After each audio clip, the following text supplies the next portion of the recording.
야, 거기 동작 그만. 너 지금 그게 군인이야? 어디 술집 마담이 군복 코스프레하고 온 거 아니야? 경기도 파주시 문산읍, 살을 애는 듯한 칼바람이 부는 야외 전술 훈련장 한복판에서 찢어지는 듯한 고성이 터져 나왔다. 훈련에 열중하던 수십 명의 병사들이 일제히 동작을 멈추고 소리난 쪽을 쳐다봤다. 흙먼지가 자욱하게 날리는 연병장 단상 아래 빳빳하게 날이 선 전투복을 입은 한 여군 중위가 서 있었다. 그리고 그 앞에는 배가 불룩하게 튀어나온 소령 계급장의 남자가 삿대질을 해대며 침을 튀기고 있었다. 그는 이 부대의 작전장교 박철우 소령이었다. 죄송합니다. 시정하겠습니다. 중위 계급장을 단 여군 이하윤은 감정 없는 목소리로 짧게 대답했다. 하지만 그녀의 차분함이 도리어 박소령의 화를 돋운 듯 했다. 박소령은 짝다리를 짚은 채 삐딱한 시선으로 하윤을 위아래로 훑어보았다. 그 눈빛에는 노골적인 성희롱과 무시가 끈적하게 묻어 있었다. 죄송하면 다야? 시정하면 끝이냐고. 내가 이래서 여자는 훈련장에 들이기 싫다고 했잖아. 재수없게 여자가 들어와서 훈련 분위기나 망치고 말이야. 야, 너 솔직히 말해봐. 임관할 때 체력 검정 제대로 하긴 했어? 어디서 백 쓰고 들어온 거 아니야? 피부 하얀 것 좀 봐라. 여기가 군대야, 피부관리실이야? 박소령의 입에서 나오는 말은 지휘관으로서의 훈계가 아니었다. 그것은 듣는 사람의 인격을 짓밟는 명백한 폭언이었다. 주변에 있던 부사관들과 병사들의 얼굴이 찌푸려졌다. 아무리 상급 잘하지만 이건 도를 넘어도 한참 넘은 처사였다. 하지만 감히 소령에게 말대꾸를 할 수 있는 사람은 이 자리에 아무도 없었다. 오직 거친 바람 소리만이 휑한 훈련장을 감돌 뿐이었다. 이하윤은 모자 챙 아래로 번뜩이는 눈빛을 숨기며 입술을 굳게 다물었다. 그녀가 달고 있는 위장용 중위 계급장이 아니었다면 당장이라도 저 비열한 주둥이를 군법으로 다스렸을 것이다. 하지만 지금은 때가 아니었다. 그녀는 이 부대의 썩어빠진 실태를 눈으로 직접 확인하기 위해 신분을 숨기고 잠입한 상태였다. 오늘 오후에 있을 사단장 이취임식. 그 자리야말로 그녀가 누구인지 밝힐 무대였다. 뭐라고 말이라도 좀 해보시지. 벙어리야? 아님 내가 우스워? 중이 나부랭이가 소령이 말하는데 눈을 똑바로 뜨고 쳐다봐. 박소령은 하윤이 대꾸하지 않자 기세가 등등해져 한 걸음 더 다가왔다. 그의 입에서 역한 담배 냄새가 확 풍겼다. 그는 들고 있던 지휘봉으로 하윤의 어깨를 툭툭 건드렸다. 톡, 톡, 톡. 그것은 명백한 신체적 접촉이자 불쾌한 도발이었다. 자세 똑바로 안 해? 여군이라고 봐줄 줄 알았나 본데 내 사전에 그런 거 없어. 너 같은 애들이 군대 물 흐리는 주범이야. 행정반에 앉아서 커피나 타고 엉덩이나 흔들 줄 알지 현장에서 구르는 우리 같은 진짜 군인들 심정을 알기나 하겠냐고. 하윤의 눈썹이 꿈틀했다. 커피? 엉덩이? 그녀는 대한민국 육군 내에서도 가장 훈련 강도가 높다는 특수전 사령부에서 잔뼈가 굵은 인물이었다. 여군 최초로 최정예 요원 자격을 따냈고 해외 파병지에서 실전을 겪으며 생사를 넘나들었던 베테랑 중의 베테랑이었다. 그런 그녀에게 고작 커피 타령이라니. 하윤은 속에서 끓어오르는 실소를 간신히 삼켰다. 박소령님, 말씀이 지나치십니다. 하윤이 낮지만 뼈가 있는 목소리로 말했다. 예상치 못한 반격에 박소령의 눈이 휘둥그레졌다. 감히 중위 따위가 소령의 말에 토를 달았다는 사실을 믿을 수 없다는 표정이었다. 뭐? 지나쳐? 야, 너 지금 나 가르치냐? 하극상이 뭔지 몸으로 좀 배워야 정신을 차리겠어. 어디서 배워먹은 버르장머리야. 박소령의 얼굴이 시뻘겋게 달아올랐다. 그는 주변의 시선을 의식한 듯 목소리를 더욱 높였다. 훈련장에 있던 병사들은 숨조차 제대로 쉬지 못하고 얼어붙어 있었다. 그때였다. 저 멀리서 대대장이 급하게 달려오는 모습이 보였다. 박소령, 지금 뭐 하는 거야? 대대장의 고함에 박소령이 흠칫 놀라며 뒤를 돌아보았다. 하지만 그의 표정은 여전히 억울하다는 듯 일그러져 있었다. 대대장님, 아니 새로 전입 왔다는 이중희가 군기가 완전히 빠져가지고 말입니다. 제가 교육 좀 시키고 있었습니다. 훈련 준비 상태도 엉망이고 아주 개념이 없습니다. 박소령은 뻔뻔하게 거짓말을 늘어놓으며 하윤을 손가락질했다. 대대장은 난처한 표정으로 하윤과 박소령을 번갈아 보았다. 오늘 오후에 신임 사단장 취임식이 예정되어 있어 부대 전체가 초긴장 상태인데 하필이면 이 타이밍에 소란을 피우는 박소령이 원망스러운 눈치였다. 그만해, 그만. 지금 사단장님 오실 시간 다 됐어. 전 병력 강당 집합 준비하고 간부들은 정복으로 환복해. 박소령 자네도 얼른 들어가서 옷 갈아입어. 쓸데없는 짓 하지 말고. 대대장의 호통에 박소령은 씩씩거리며 하윤을 노려보았다. 그는 마지막까지 비아냥거림을 멈추지 않았다. 운 좋은 줄 알아라. 오늘 행사만 아니었으면 너는 나한테 죽었어. 이따 취임식 끝나고 보자. 내 방으로 튀어와. 군인 정신이 뭔지 아주 뼈저리게 느끼게 해줄 테니까. 알겠나, 김마담? 박소령은 바닥에 가래침을 칵 뺏고는 어깨로 하윤을 퍽 치고 지나갔다. 그의 뒷모습을 바라보는 하윤의 눈빛이 차갑게 가라앉았다. 그녀는 흙탕물이 튄 전투화 코를 내려다보았다. 박소령이 뱉은 침과 그가 퍼부은 모욕적인 언사들이 그녀의 머릿속에 또렷하게 각인되었다. 박철우 소령. 김마담이라고 했나? 하윤은 작게 중얼거렸다. 그녀는 주머니 속에 있던 스마트폰을 꺼내 짧은 메시지를 전송했다.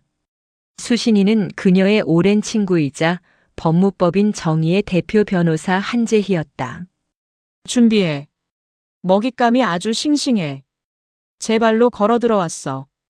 답장은 1분도 채 되지 않아 도착했다. 안 그래도 기다리고 있었어. 증거는 확보했지?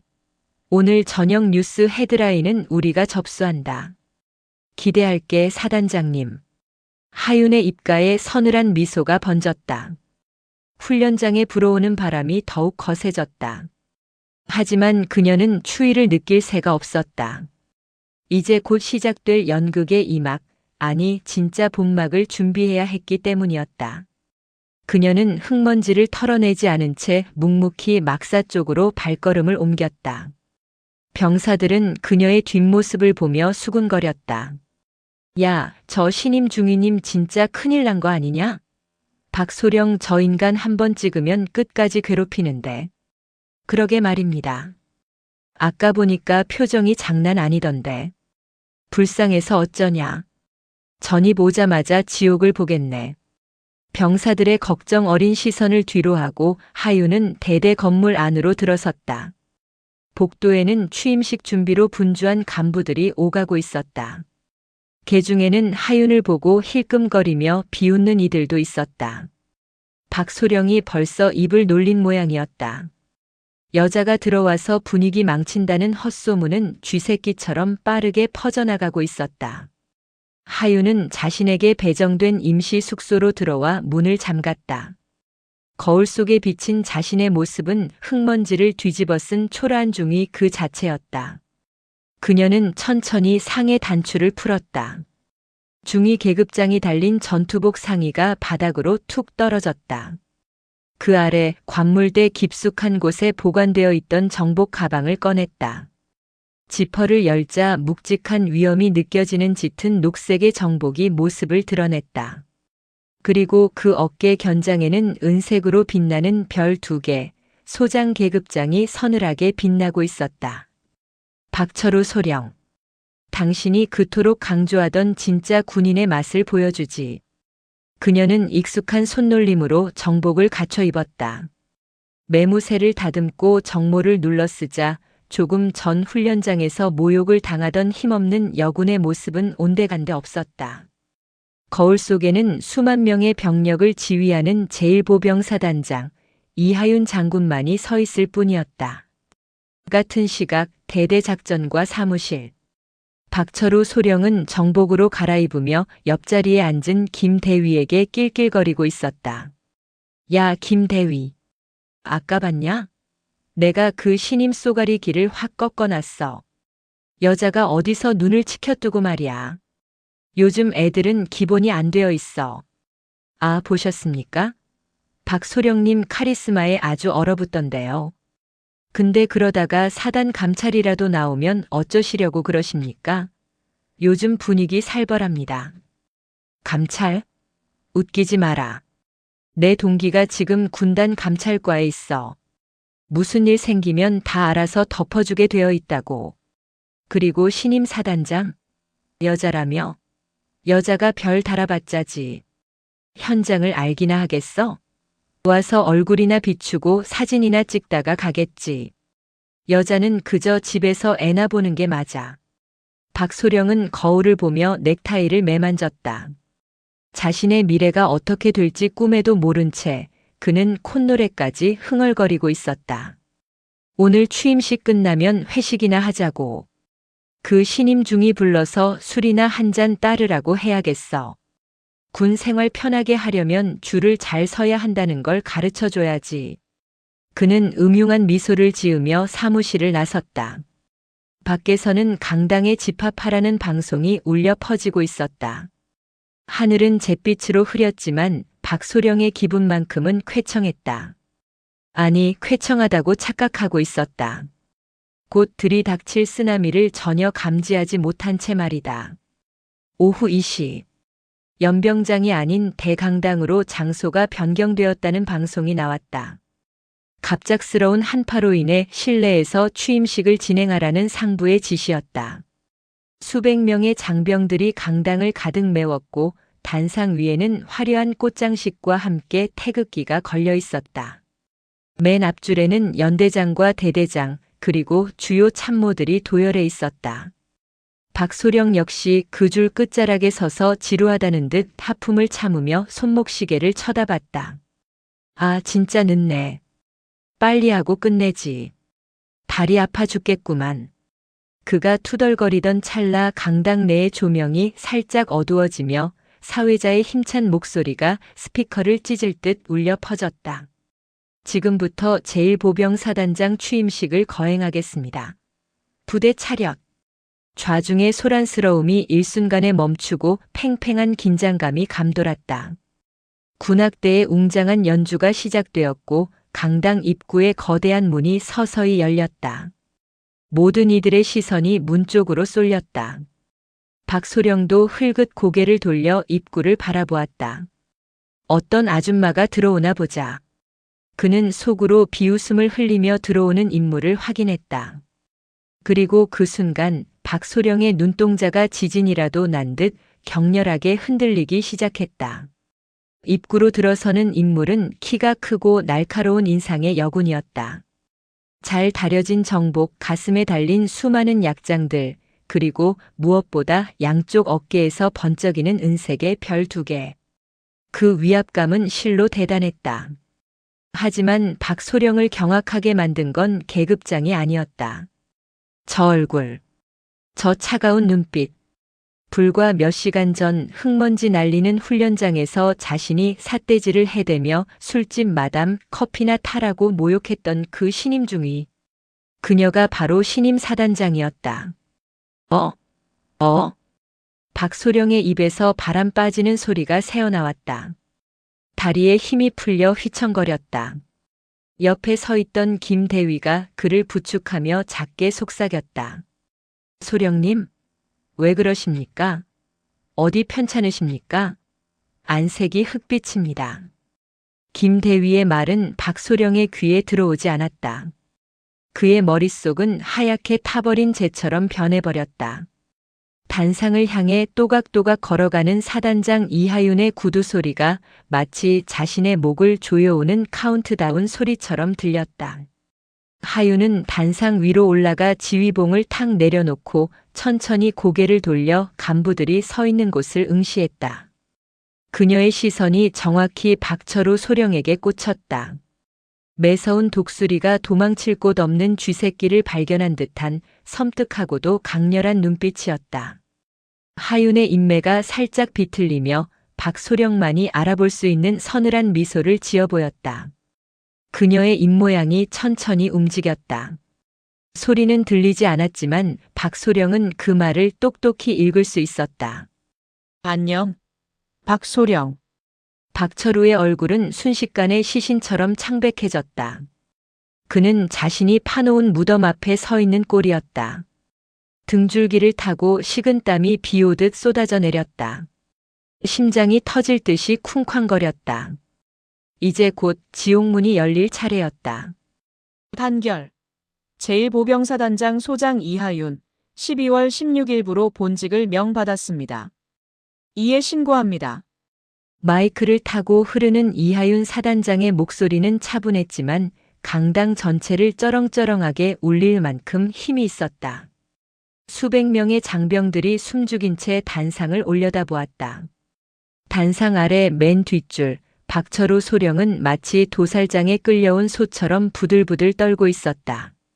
그의 곁에 선 김대위가 걱정스러운 눈빛으로 그를 툭 쳤지만 박소령의 감각은 이미 마비된 상태였다. 귓가에는 이명 소리가 삐디하고 들려왔고 눈앞의 사단장은 거대한 산처럼 자신을 짓누르는 것 같았다. 하윤은 취임사를 낭독하기 전 단상에 놓인 물을 한 모금 마셨다. 그리고 천천히 고개를 들어 좌중을 둘러보았다. 그녀의 시선이 스쳐 지나갈 때마다 간부들은 저도 모르게 마른 침을 삼켰다.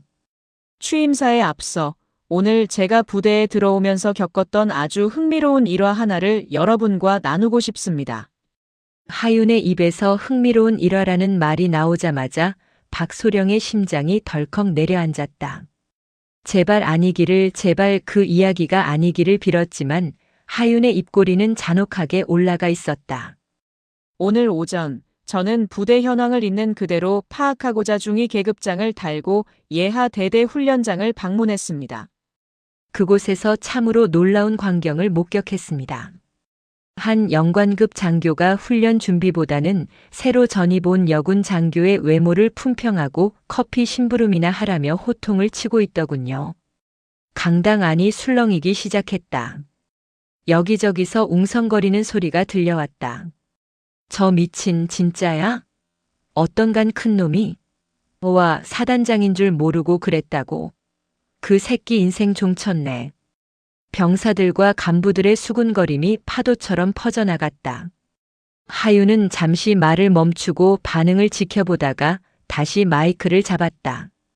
목소리는 더욱 차갑게 가라앉아 있었다. 그 장교는 저에게 이렇게 말했습니다. 여자가 재수없게 들어와서 훈련 분위기 망친다.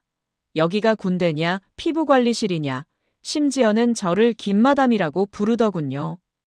김마담이라는 단어가 나오자마자 강당 안은 찬물을 끼얹은 듯 조용해졌다. 그리고 모든 시선이 누군가를 찾기 위해 두리번거렸다. 박철우 소령은 고개를 푹 숙인 채 식은 땀을 비오듯 쏟아내고 있었다. 다리 사이가 축축해지는 기분마저 들었다. 당장이라도 땅이 갈라져서 그 속으로 숨고 싶은 심정이었다. 하윤은 박소령이 서 있는 쪽을 뚫어지게 응시하며 말을 이었다. 제가 묻고 싶습니다. 여러분이 생각하는 군인 정신은 무엇입니까? 계급을 무기 삼아 부하를 짓밟고 성별을 이유로 전우를 모욕하는 것이 여러분이 배운 군인 정신입니까? 저는 그런 썩어빠진 정신 상태를 가진 자는 제 부하로 인정할 수 없습니다. 아니, 군복을 입을 자격조차 없다고 생각합니다. 그녀의 목소리는 분노를 억누르고 있었지만 그 안에 담긴 살기는 명확했다. 앞으로 제 부대에서 갑질, 성차별, 인격 모독 따위의 단어는 존재하지 않을 것입니다. 만약 그런 행위가 적발된다면 지휘 고하를 막론하고 군법이 허용하는 가장 무거운 처벌을 내릴 것입니다. 이것은 경고가 아니라 선전포고입니다. 단결. 하윤이 경례를 올리자 전 병력이 우렁찬 함성으로 화답했다. 하지만 박철우 소령은 경례조차 제대로 할 수 없었다. 손이 덜덜 떨려서 손끝이 관자놀이에 닿지 않았다. 취임식이 끝나고 하윤이 단상을 내려갈 때까지 박소령은 영혼이 빠져나간 사람처럼 멍하니 허공만 응시했다. 행사가 끝나고 장병들이 퇴장하기 시작했다. 박소령은 다리가 풀려 주저앉으려 했다. 그때 말끔한 정복 차림의 소령 한 명이 박철우에게 다가왔다. 사단장 전속 부관이었다. 박철우 소령님 되십니까? 부관의 목소리는 사무적이고 딱딱했다. 박소령은 퀭한 눈으로 그를 올려다보았다. 네, 접니다만. 사단장님께서 찾으십니다. 지금 즉시 사단장실로 동행하시죠. 주변에 있던 간부들이 일제히 박소령을 쳐다보았다. 그들의 눈빛은 경멸과 조롱, 그리고 넌 이제 죽었다는 안타까움이 뒤섞여 있었다. 박소령은 도살장에 끌려가는 짐승처럼 비틀거리며 일어섰다. 그의 화려했던 군 생활이 나락으로 떨어지는 순간이었다.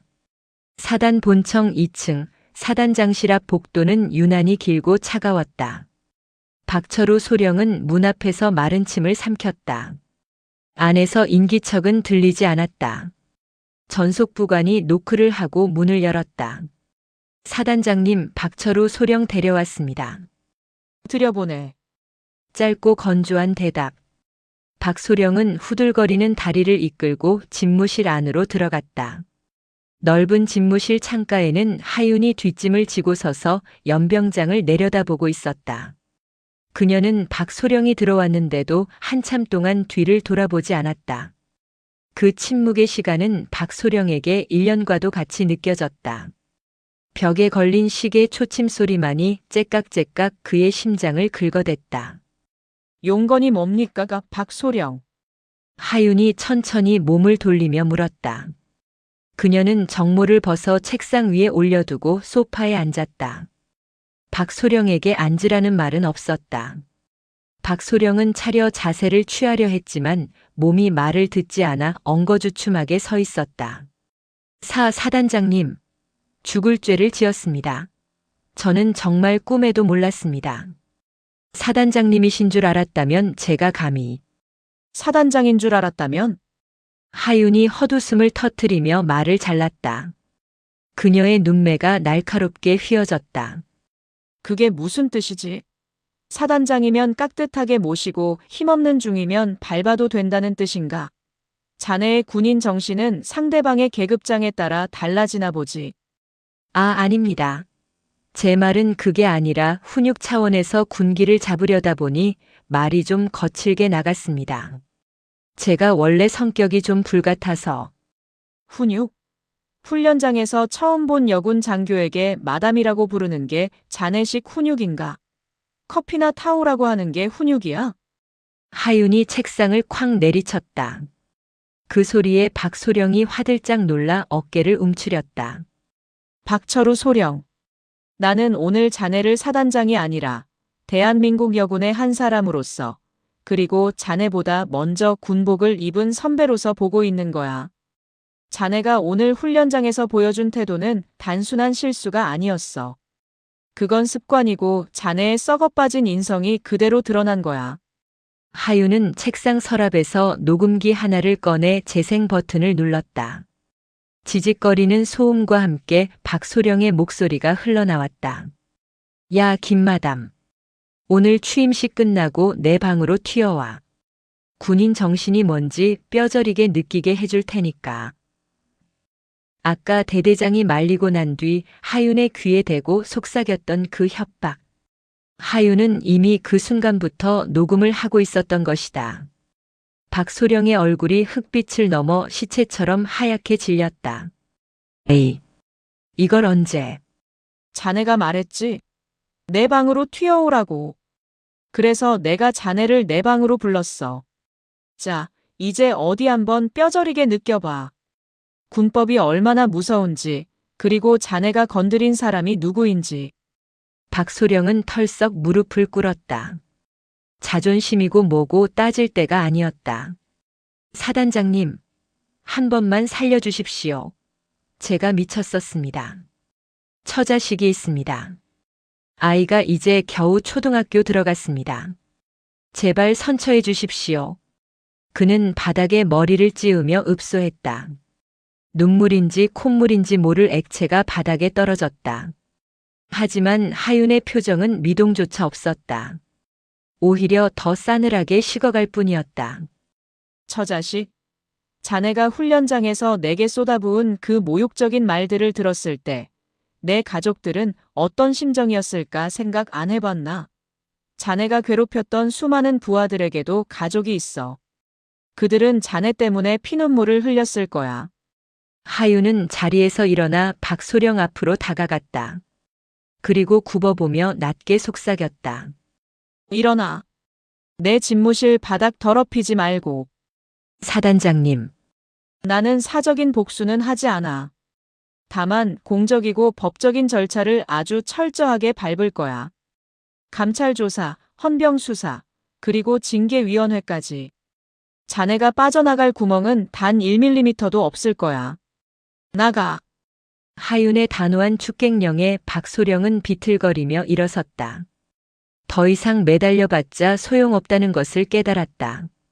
그는 붉게 충혈된 눈으로 하윤을 한번 쳐다보고는 도망치듯 사단장실을 빠져나갔다. 복도로 나온 박소령은 거칠게 숨을 몰아쉬었다. 수치심과 공포가 분노로 바뀌고 있었다.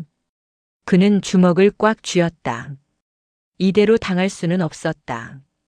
밥줄이 끊길 위기였다. 두고 봐. 여자라고 얕봤더니 아주 기고만장하구만. 나도 가만히 당하고만 있지는 않아. 그는 떨리는 손으로 휴대전화를 꺼냈다. 단축번호 1번. 그의 군 생활 내내 뒤를 봐주었던 든든한 동아줄, 군단 감찰과에 있는 동기 최중령이었다. 최중령. 나야 철우. 야, 나 지금 진짜 급한 일 생겼어. 아니, 어떤 미친 여자가 사단장으로 왔는데 나를 표적 수사하겠다고 난리야. 내가 좀 도와줘야겠다. 야, 우리 사이에 1억이냐? 술 한 잔 살게. 아니, 거하게 쏠 테니까 제발 좀 막아줘. 박소령은 복도 구석에 숨어서 통화를 하며 비열한 미소를 지었다. 아직 끝난 게 아니라고 자신에게는 인맥이라는 무기가 있다고 믿고 있었다.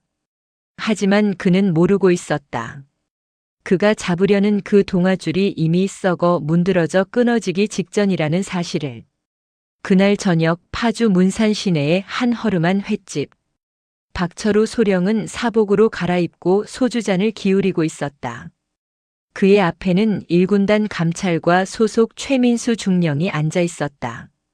최 중령은 곤란한 표정으로 회 한 점을 집어먹으며 박소령의 하소연을 듣고 있었다. 야, 철우야. 너 이번엔 진짜 제대로 걸린 것 같다. 신임 사단장 그 여자 보통 내기가 아니래. 육본에서도 독종으로 소문이 자자해. 특전사 시절에는 남자들도 혀를 내둘렀다더라. 아, 그러니까 내가 좀 힘 좀 써보라고. 감찰 조사 나올 때 적당히 무마해주면 되잖아. 내가 섭섭지 않게 챙겨줄게. 응? 우리가 남이냐? 박소령은 술 기운을 빌려 최중령의 손을 덥석 잡았다. 최중령은 슬그머니 손을 빼며 주위를 살폈다. 야, 목소리 좀 낮춰. 요즘 세상이 어떤 세상인데. 그리고 이번 건은 나도 장담 못해. 사단장이 직접 지시한 건이라 위에서도 예의주시하고 있다고. 야, 이 새끼야. 내가 작년에 횡령건 터졌을 때 내가 입 다물어준 거 잊었어? 이제 와서 발 빼시겠다. 박소령의 눈이 뒤집혔다. 궁지에 몰린 쥐가 고양이를 무는 격이었다. 최중령의 표정이 굳어졌다. 약점이 잡혀있는 최중령으로서는 박소령을 완전히 무시할 수도 없는 노릇이었다. 알았어. 진정해. 일단 내가 조사관들한테 언질은 줄게. 최대한 가볍게 넘어가도록 유도는 해보는데 너도 처신 잘해라. 괜히 또 꼬투리 잡히지 말고. 그래, 역시 친구밖에 없다. 고맙다.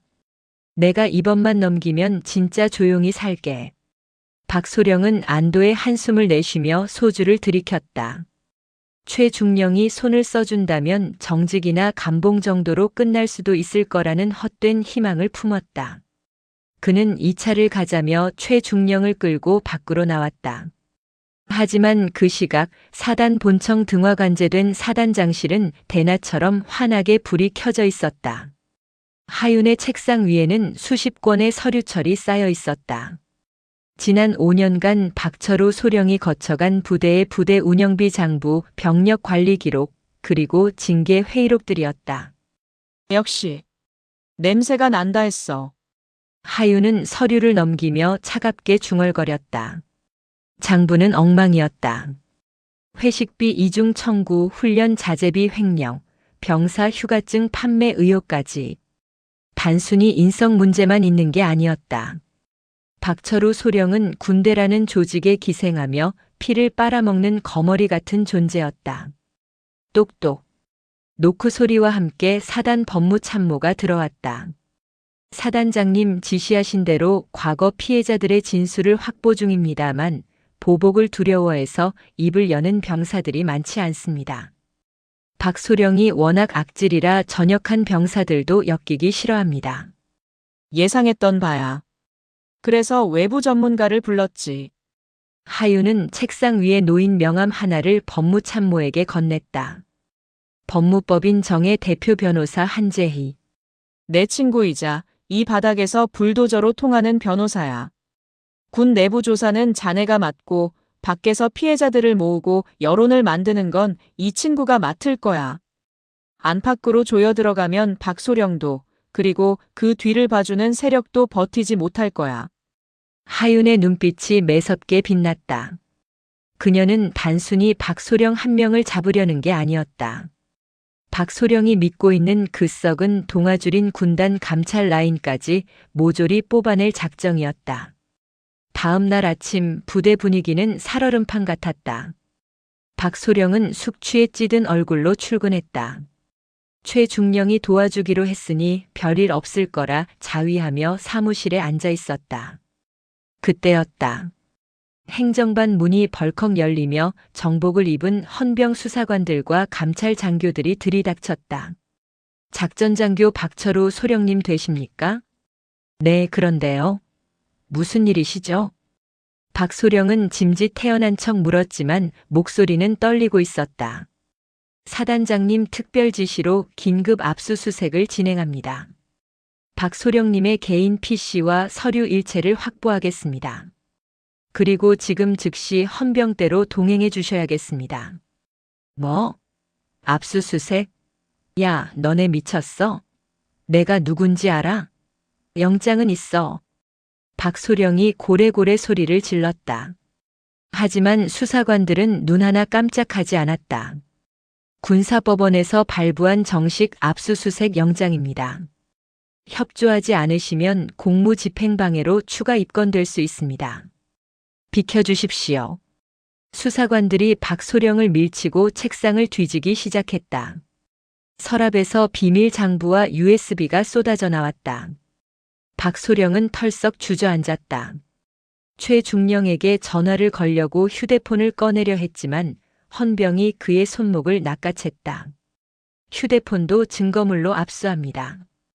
이거 이거 놓으라고. 내가 누군 줄 알아. 최중령 불러. 전화하게 해줘. 박소령은 발악했지만 건장한 헌병 2명에게 양팔이 결박된 채 질질 끌려나갔다. 복도에 나와 있던 병사들이 그 모습을 보며 통쾌한 표정으로 수군거렸다. 꼴 좋다. 천하의 박소령이 개처럼 끌려가네. 사단장님 진짜 칼을 뽑으셨나 봐. 속이 다 시원하다. 박소령은 끌려가면서 하윤의 집무실 쪽을 올려다보았다. 창가에 서 있는 하윤의 실루엣이 보였다. 그녀는 무표정한 얼굴로 개미처럼 끌려가는 박소령을 내려다보고 있었다. 한편 파주 문산역 앞 스타벅스. 세련된 정장 차림의 여성이 노트북을 펴놓고 누군가를 기다리고 있었다. 날카로운 눈매와 지적인 분위기, 그녀는 한재희 변호사였다. 잠시 후 쭈뼛거리는 표정의 20대 청년 2명이 카페로 들어왔다. 그들은 박소령에게 가혹행위를 당하고 의병 제대했던 전역자들이었다. 오셨어요? 앉으세요. 커피 한잔 하시죠. 한재희는 따뜻한 미소를 지으며 그들을 맞이했다. 용기 내주셔서 감사합니다. 여러분의 증언이 있으면 박철우 그 인간 군복 벗기는 건 물론이고 사회에서 매장시킬 수 있어요. 제가 약속할게요. 피해 보상금까지 10원 한 장 안 빼고 다 받아내 드리겠습니다. 한재희가 내민 녹음기를 보며 청년들이 결심한 듯 입을 열었다. 변호사님, 그 사람은 악마였습니다. 저희 부모님 욕까지 하면서 이제 진짜 전쟁이 시작되고 있었다. 군대 안에서는 사단장 이하윤이, 밖에서는 변호사 한재희가 박철우의 목을 조여오고 있었다. 박소령이 믿었던 썩은 동아줄은 이미 불타오르고 있었다. 파주 문산역 인근 차가운 겨울바람이 창문을 때리는 낡은 상가 2층의 한 프랜차이즈 카페. 점심시간이 지났음에도 구석 자리는 팽팽한 긴장감으로 가득 차 있었다. 세련된 베이지색 정장을 차려입은 한 여자가 서류 가방에서 노트북을 꺼내 탁자 위에 올려놓았다. 그녀는 법무법인 정의의 대표 변호사이자 이하윤 사단장의 중마고우 한재희였다. 그녀의 맞은편에는 군복이 아닌 허름한 점퍼 차림의 20대 남성 2명이 고개를 푹 숙인 채 앉아 있었다. 그들의 손은 미세하게 떨리고 있었다.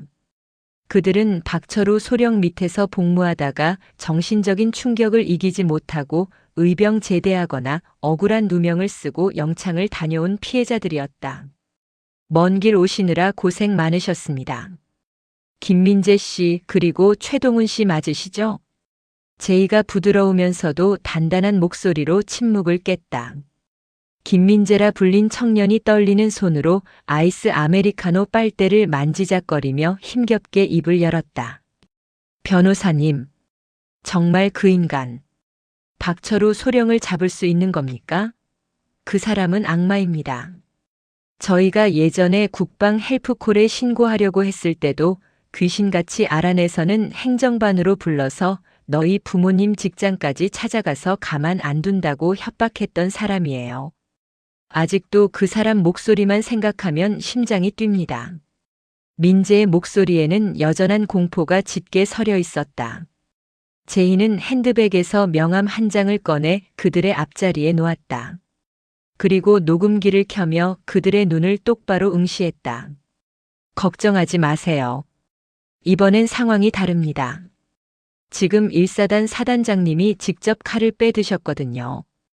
그분이 누군지 아시죠? 박소령이 건드린 그 신임 사단장입니다. 그리고 제가 약속드릴게요. 박철우 그 인간이 2번 다시 대한민국 땅에서 군복을 입지 못하게 하는 건 물론이고 그동안 여러분이 겪었던 지옥 같은 시간에 대한 피해 보상금 10원 한 장까지 탈탈 털어서 받아내 드리겠습니다. 저 이 바닥에서 한 번 물면 뼈까지 씹어먹는 독사로 유명하거든요. 제희의 자신감 넘치는 태도와 강렬한 눈빛에 두 청년의 눈동자가 조금씩 흔들렸다. 그들은 서로의 얼굴을 한번 쳐다보더니 결심한 듯 고개를 끄덕였다. 최동훈이 주머니 깊숙한 곳에서 꼬깃꼬깃한 휴지에 쌓인 USB 하나를 꺼내 테이블 위에 조심스럽게 올려놓았다. 이거. 제가 대대 군수과 개원으로 있을 때 박소령이 시켜서 억지로 조작했던 이중 회계 장부 원본 파일입니다. 혹시 몰라서 제대할 때 목숨 걸고 몰래 백업해뒀어요. 그리고 그 폴더 안에 박소령이 술 먹고 병사들 집합시켜서 욕설하고 때리는 음성 녹음 파일도 들어있습니다. 제희의 눈이 번쩍 빛났다. 이것은 결정적인 증거였다. 단순히 모욕죄나 명예훼손을 넘어 업무상 횡령과 특수폭행이라는 중범죄를 입증할 스모킹건이었다. 훌륭합니다. 정말 큰 용기 내주셨어요. 이 USB 하나가 그 사람의 목줄을 완벽하게 끊어놓을 겁니다. 제이는 즉시 노트북을 열어 파일 내용을 확인했다. 화면에 뜬 엑셀 파일과 수십 개의 녹음 목록을 보는 그녀의 입가에 서늘한 미소가 번졌다. 파일 속에는 박소령이 부대 운영비와 식재료 납품 업체의 리베이트를 빼돌려 유흥비로 탕진한 내역이 적나라하게 기록되어 있었다. 심지어 병사들에게 지급되어야 할 복지비까지 건드린 정황이 포착되었다. 이 정도면 군사법원이 아니라 민간 법원에서도 징역형이 나올 수준이네요. 김민재 씨, 최동훈 씨. 이제 여러분은 더 이상 숨어 지내야 할 피해자가 아닙니다. 정의를 심판하는 증인입니다. 저만 믿고 따라오세요. 오늘 밤 세상이 뒤집힐 겁니다. 제이는 즉시 하윤에게 짧은 문자를 보냈다.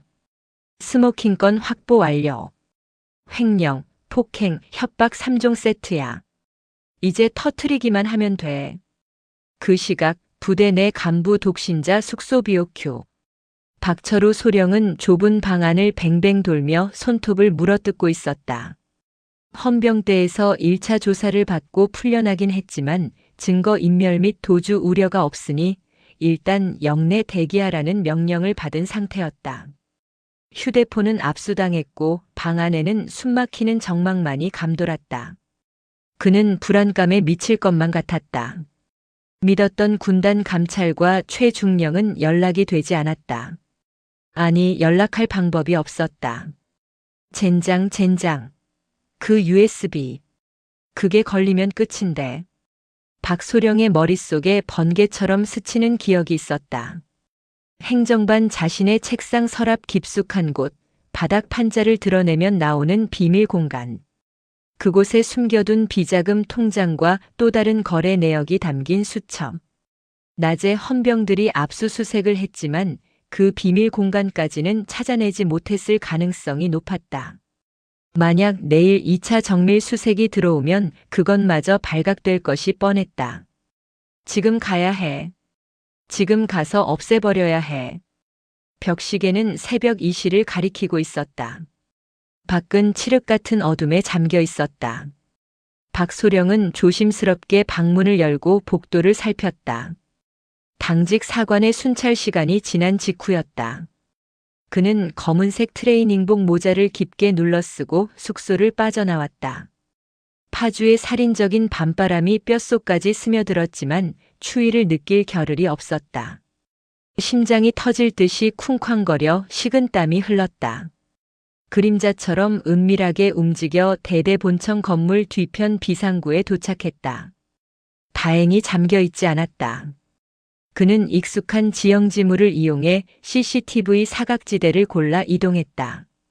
작전장교로서 부대 내 감시 카메라의 위치와 회전 반경을 꿰뚫고 있다는 점이 유일한 위안이었다.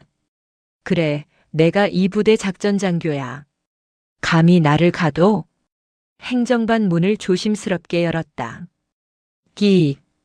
경첩 소리가 유난히 크게 들렸다. 그는 숨을 죽이고 안으로 들어서서 문을 잠갔다. 창문으로 새어 들어오는 희미한 달빛에 의지해 자신의 책상으로 다가갔다. 헌병들에 의해 난장판이 된 책상 위를 보며 이를 갈았다. 감히 내 자리를 이렇게 만들어? 이하윤. 2년 두고 보자. 내가 살아남기만 하면 가만 안 둔다. 내 인맥 다 동원해서 옷 벗겨줄 테니까. 그는 책상 가장 아래 칸 서랍을 빼내고 그 안쪽에 이중 바닥 판자를 칼로 들어 올렸다. 있었다. 누런 대봉투에 담긴 차명 계좌 통장들과 비밀 수첩이 그대로 있었다. 박소령은 안도의 한숨을 내쉬며 봉투를 품에 넣었다. 찾았다. 하느님이 도우셨어.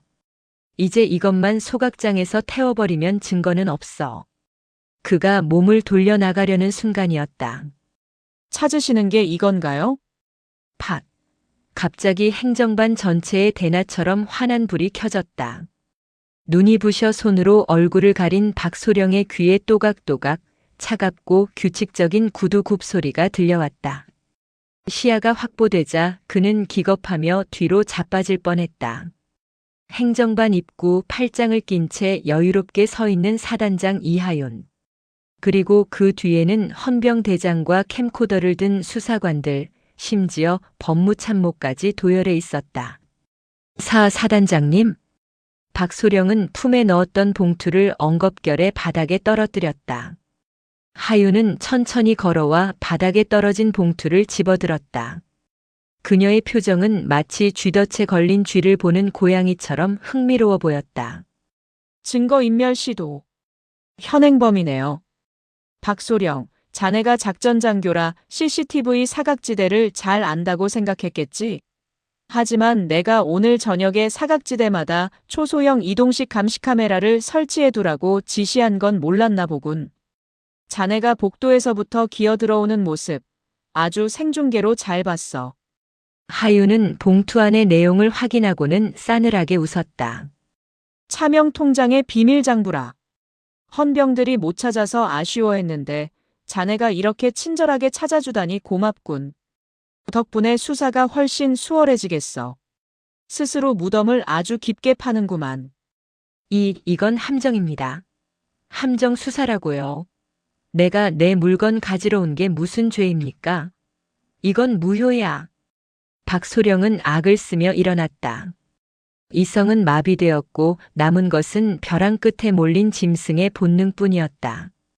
그의 눈이 붉게 충혈되어 핏발이 섰다. 함정.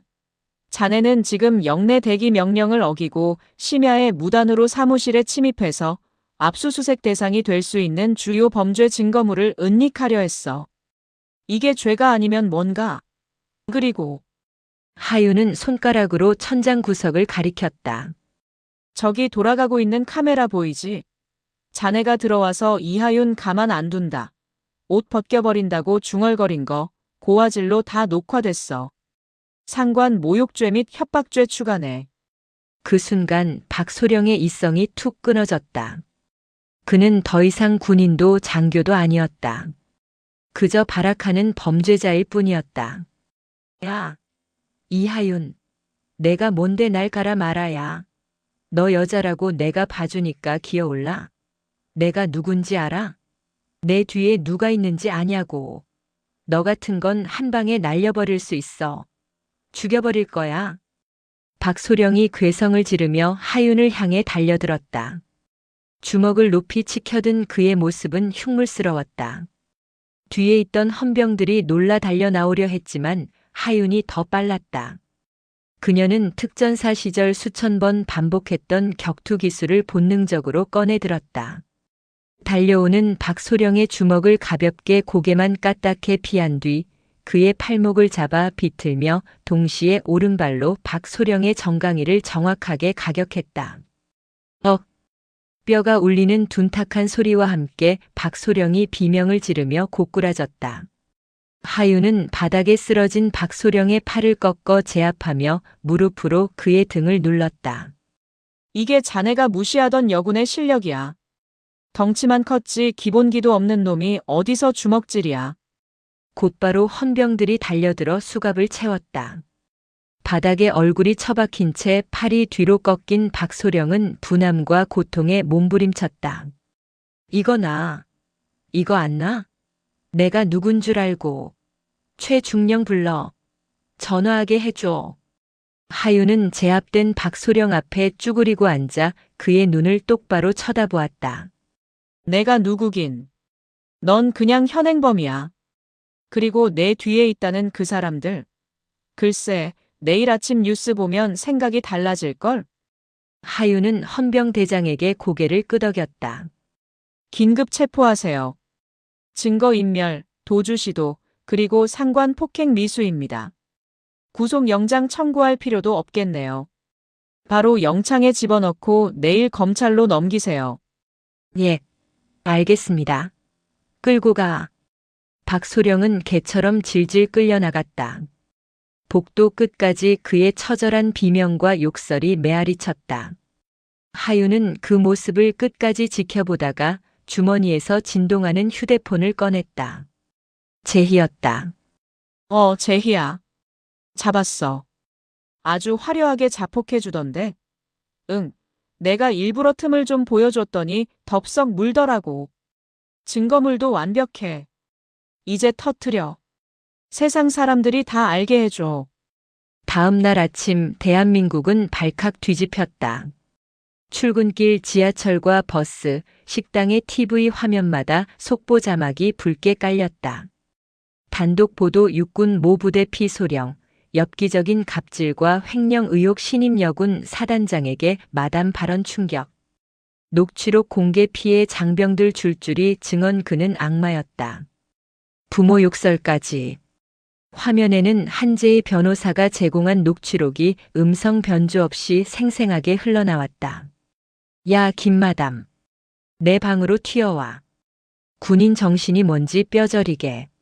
너네 부모가 그렇게 가르치든 개만도 못한 놈들.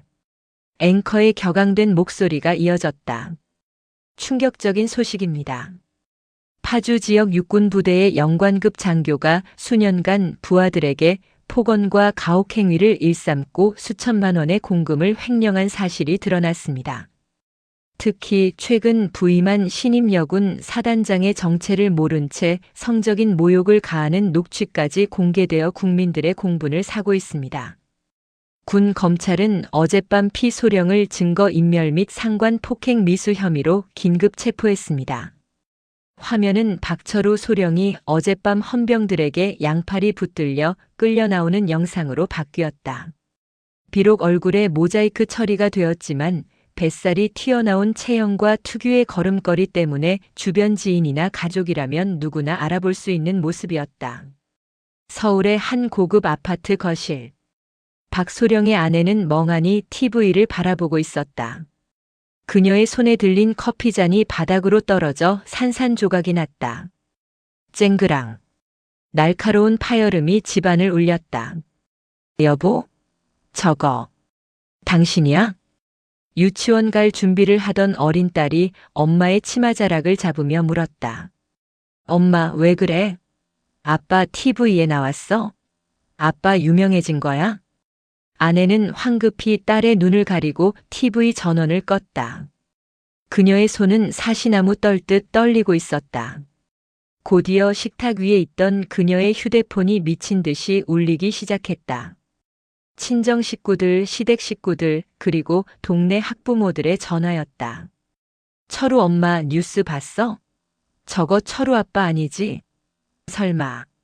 언니, 형부 왜 저래? 우리 집 망신이야 정말. 메시지 알림음이 쉴 새 없이 터져 나왔다. 그녀는 머리를 감싸 쥐고 주저앉았다. 남편이 밖에서 대단한 장교 행세를 하며 큰 소리치고 다니는 줄 알았지 이런 파렴치한 인간일 줄은 꿈에도 몰랐던 것이다. 배신감과 수치심이 그녀를 덮쳤다. 같은 시각 국방부 청사. 박소령이 믿었던 최후의 보루, 최민수 중령은 사색이 되어 있었다. 뉴스에서 군단 감찰부 소속 시 중령과의 유착 의혹이라는 멘트가 흘러나왔기 때문이었다. 한재의 변호사가 박소령의 통화 내역을 조회하여 언론의 봐주기 수사 의혹까지 제보한 것이었다. 미친 박철우 이 새끼가 기어이 나까지 물고 늘어져. 최중령의 사무실 문이 거칠게 열리고 국방부 조사본부 수사관들이 들이닥쳤다. 최민수 중령, 직무유기 및 뇌물수수 혐의로 긴급 체포합니다. 잠깐만요. 이건 오해입니다. 박철우가 믿었던 모든 것이 도미노처럼 무너져 내리고 있었다. 육군 교도소 독방. 퀴퀴한 냄새가 나는 좁은 방에 갇힌 박철우는 TV도 없는 그곳에서 밖의 상황을 전혀 모른 채 철창만 붙잡고 고래고래 소리를 지르고 있었다. 이봐요. 나 좀 꺼내줘요. 전화 한 통만 쓰자고. 내가 나가면 다 죽여버릴 거야. 내가 누군지 몰라. 지나가던 교도병이 그를 한심하다는 듯 쳐다보며 차갑게 말했다. 아직도 상황 파악 안 되십니까? 지금 뉴스에 당신 이야기로 도배가 됐습니다. 국민청원까지 올라왔다고요. 그리고 면회 신청도 다 거절당했습니다. 당신 와이프가 방금 변호사 통해서 이혼 소송장 보냈답니다. 조용히 하고 반성이나 하십시오. 뭐? 이혼? 뉴스? 국민청원? 박철우는 그제야 다리에 힘이 풀려 주저앉았다. 자신의 만행이 온 천하에 까발려졌다는 사실, 그리고 이제는 정말 돌아갈 곳이 없다는 공포가 쓰나미처럼 밀려왔다. 그는 차가운 시멘트 바닥에 웅크리고 앉아 짐승 같은 울음소리를 토해냈다. 아, 말도 안 돼. 이건 꿈이야. 하지만 아무리 울부짖어도 그를 동정하는 사람은 아무도 없었다.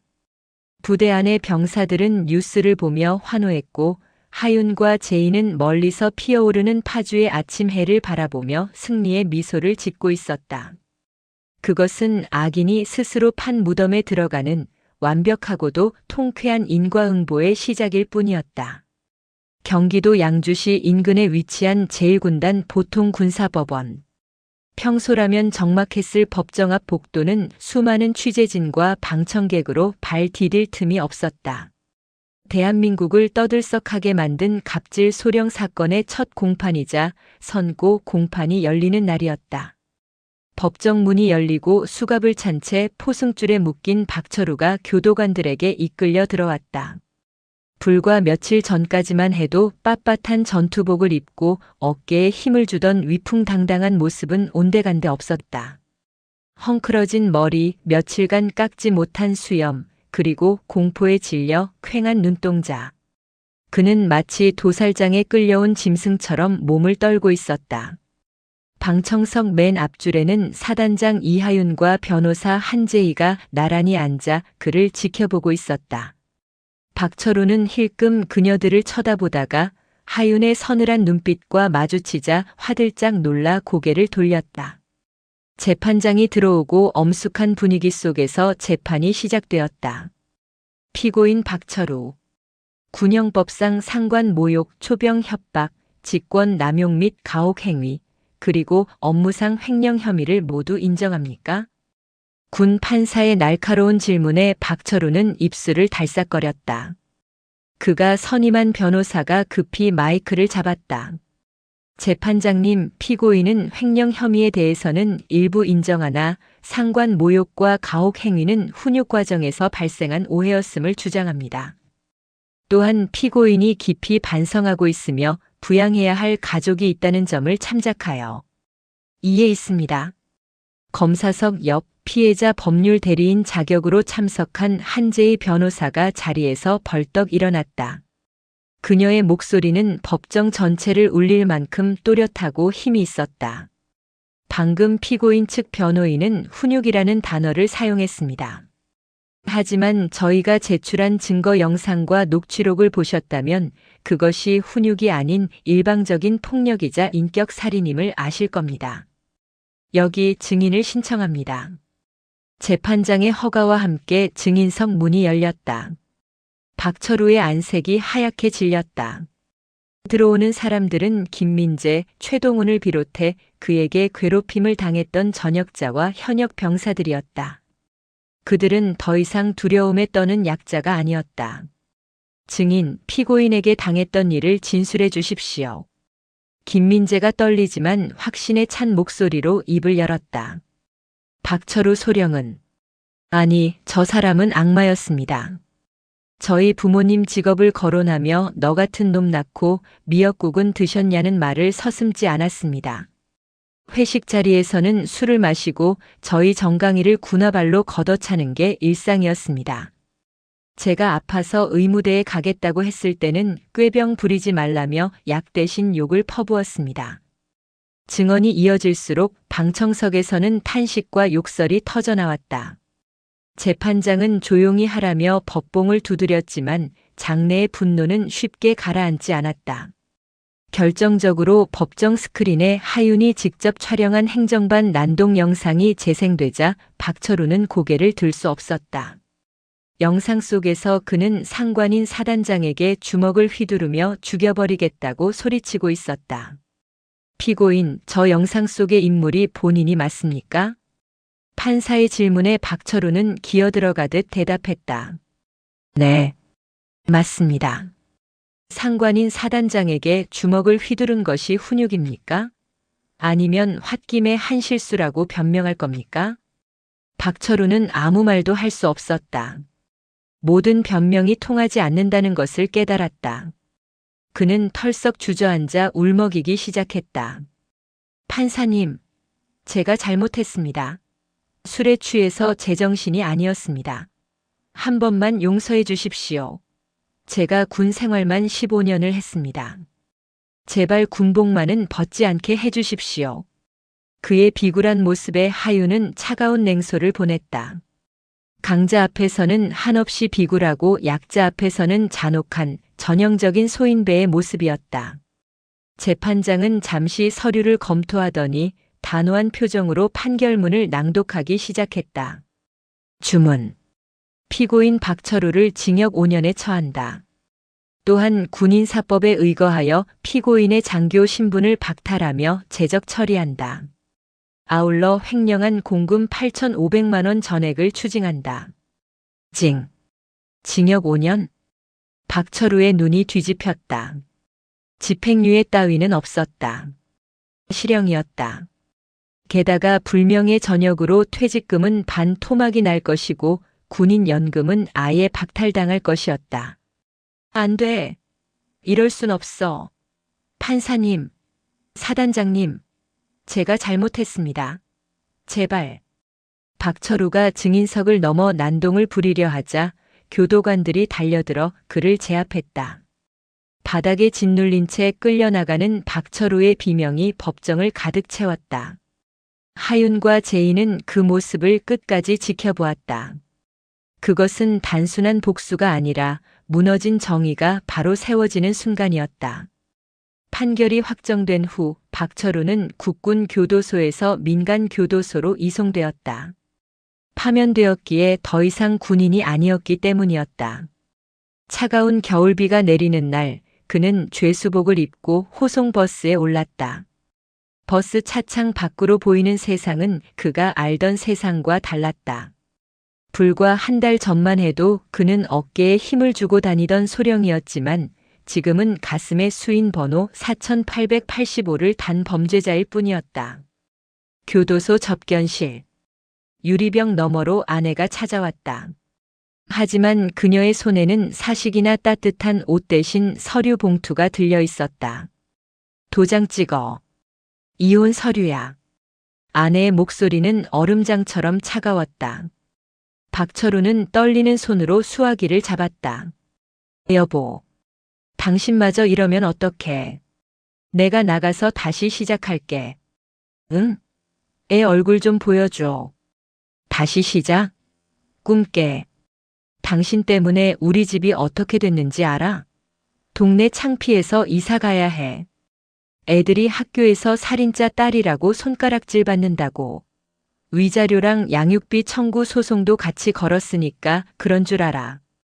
당신이 숨겨둔 그 비자금 통장 압류 들어갔어. 뭐? 야, 그게 어떤 돈인데? 그건 안 돼. 시끄러워. 당신은 아빠 자격도 남편 자격도 없어. 다시는 우리 앞에 나타나지 마. 아내는 매몰차게 돌아섰다. 박철우가 유리벽을 두드리며 오열했지만 그녀는 뒤도 돌아보지 않았다. 교도관이 다가와 그의 어깨를 거칠게 잡아 끌었다. 4885번 면회 끝났어. 들어가. 철커덩. 육중한 철문이 닫히고 그는 다시 냄새나는 감방으로 돌아왔다. 8평 남짓한 혼거실. 그곳에는 이미 터줏대감들이 자리를 잡고 있었다. 박철우가 들어오자 방장으로 보이는 문신 가득한 사내가 킬킬거리며 웃었다. 어이 신입, 내가 그 유명한 박소령이냐? 뉴스에서 봤다. 여군한테 갑질하다가 털린 놈이라며? 대답 안 하냐? 여기가 군대인 줄 알아? 눈 안 깔아? 사내가 던진 플라스틱 물병이 박철우의 이마에 정통으로 맞았다. 과거 병사들에게 했던 짓을 이제는 자신이 당하고 있었다. 박철우는 주먹을 쥐었지만 주변에 둘러선 건장한 사내들의 위협적인 눈빛에 기가 눌려 고개를 숙일 수밖에 없었다. 죄송합니다. 죄송하면 다야. 가서 변기나 닦아. 냄새나니까 아주 광이 나게 닦아라. 아, 그리고 커피 좀 타와봐. 너 커피 타는 거 좋아한다며? 마담처럼 잘 타보라고. 방 안의 재소자들이 와글와글 웃음을 터뜨렸다. 마담. 하윤에게 던졌던 그 모욕적인 단어가 부메랑이 되어 그에게 돌아왔다. 박철우는 굴욕감에 입술을 깨물며 화장실로 향했다. 변기소를 잡은 그의 손 위로 뜨거운 눈물이 뚝뚝 떨어졌다. 화려했던 장교의 삶은 끝났다. 남은 것은 5년이라는 긴 수감 생활과 출소 후에도 꼬리표처럼 따라다닐 성범죄자 및 전과자라는 낙인뿐이었다. 그는 차가운 변기통을 붙잡고 꺽꺽거리며 울었다. 하지만 그 눈물은 반성의 눈물이 아닌 자신의 처지에 대한 신세 한탄일 뿐이었다. 그는 철저하게 그리고 완벽하게 파멸했다. 한편 부대 밖 세상에서는 한재희 변호사의 집행 절차가 자비 없이 진행되고 있었다. 박철우 명의로 된 아파트와 차량은 경매로 넘어갔고 그 돈은 피해 병사들의 피해 보상금으로 지급되었다. 김민재와 최동우는 통장에 입금된 보상금을 확인하며 서로를 끌어안고 울었다. 돈 때문이 아니었다. 자신들의 고통이 인정받았다는 사실, 그리고 정의가 살아있다는 안도감 때문이었다. 혹독했던 겨울이 지나고 파주 문산읍에도 따스한 봄 기운이 찾아왔다. 1사단 연병장 주변에는 벚꽃이 흐드러지게 피어 있었다. 박철우라는 암적인 존재가 사라진 부대는 몰라보게 달라져 있었다. 병사들의 표정은 밝아졌고 훈련장에서는 강압적인 고성 대신 힘찬 기합 소리와 웃음소리가 들려왔다. 이하윤 사단장은 지휘관 차량을 타고 부대를 순시하고 있었다. 창문을 내리자 봄바람과 함께 병사들의 경례 소리가 들어왔다. 단결. 사단장님 안녕하십니까? 작업을 하던 병사들이 진심을 담아 경례를 올렸다. 과거에는 사단장이 나타나면 도망가기 바빴던 병사들이었지만 이제는 그녀를 진정한 리더로 따르고 있었다. 그녀는 차에서 내려 병사들에게 다가갔다. 고생이 많다. 밥은 맛있었나? 예. 오늘 제육볶음이 아주 맛있었습니다. 일병의 씩씩한 대답에 하윤이 미소를 지으며 그의 어깨를 두드려 주었다. 그래, 잘 먹고 건강해야 나라를 지키지. 필요한 거 있으면 언제든 말해. 내 방문은 항상 열려 있으니까. 그녀는 더 이상 권위적인 장군이 아니었다. 부하를 지키는 방패이자 그들의 목소리를 듣는 진정한 지휘관이었다. 순시를 마친 하윤은 사복으로 갈아입고 부대 근처 임진각 평화누리 공원으로 향했다. 그곳에는 그녀의 영원한 우군 한재희가 기다리고 있었다. 제이는 탁 트인 잔디 언덕이 보이는 카페 테라스에 앉아 있었다. 어이, 이 장군님. 여기야. 제이가 손을 흔들었다. 하윤은 맞은편에 앉으며 한숨을 내쉬었다. 오래 기다렸지? 봄이라 그런가 부대에 챙길 게 많네. 아니, 나도 방금 왔어. 자, 선물. 제이가 쇼핑백 하나를 내밀었다. 그 안에는 고급 만년필 세트가 들어있었다. 이게 뭐야? 축하 선물. 너 이번에 국방부 장관 표창 받는다며? 병영 문화혁신 유공. 뉴스에도 났더라. 이제 진짜 스타 사단장이네. 너야말로 법무부 장관상 받는다면서. 공익인권 변호사상. 우리 둘 다 상복 터졌네. 두 사람은 마주보고 웃음을 터뜨렸다. 탁자 위에는 시원한 사이다 두 잔이 놓여 있었다.